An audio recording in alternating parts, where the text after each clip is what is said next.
Hello guys, Radhe Radhe. কেমন আছো তোমরা? তখন আমি সকাল সকালে ঘুমাই উঠে গেছি কেন কি আমাকে তুলা করাবে পিপা।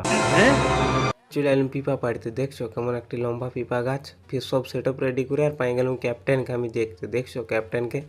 ফির একদম খচ করে একটি পিপা আমি জালে করে ক্যাচ নিয়ে নিলাম একদম।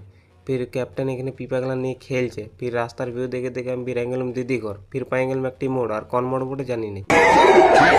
হ্যাঁ, এই মোড় আমি জানি, এটা বটে বিষ্টপুর মোড়। ফির ঢুকে গেলাম আমি দিদি ঘর ঢুকে নিয়ে একদম লাগাই নিলাম একটি চশমা।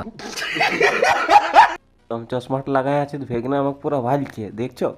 দিদি ঘরে এক ঘড়ি বসে আর করে আমরা দু ভাই ফিরে গেলাম ঘর। তোমরা দেখতেই পেয়েছো। ফির রাস্তার ভিউ দেখে দেখে চললাম আমরা ঘর। তো একটুকু তোমরা দেখলে রাস্তার ভিউ। ফির পাই গেলাম আমাদের পুলটা, আর পুলে একটু কোনো জল নাই। তো এই ঘর যেতে যেতে কুড়াই পাই গেলাম একটা আম। তো কুড়া জিনিস আর ছাড়বো না।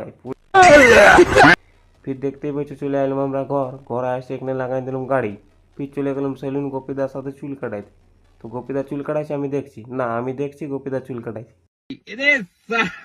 ফির এরপর মুখ হাত ধুয়ে মাথা টাথা চুড়ে আমরা তিনজনা বেরিয়ে গেলাম হোটেল। আমি গোপীদা আর আমার বৌদি। দেখতেই পেয়েছো রাস্তার ভিউ দেখে দেখে চললাম আমরা হোটেল। ফির হোটেল ঢুকে নিয়ে একদম তিনজনা পুরো ঘুরতে লাগাই দিলাম আমরা। আর এই ধার থেকে দেখো একদম হোটেলের কি সুন্দর ভিউ। ফির ঢুকে গেলাম আমরা খাইতে। তো এখানে আমি বসে নিয়ে পুরো একদম পাঙ্খার হাওয়া খাইতে শুরু করে দিলাম। গজগজায় মারছে পাঙ্খার হাওয়া। ফির চলে এলাম আমাদের খাবার, দেখছো?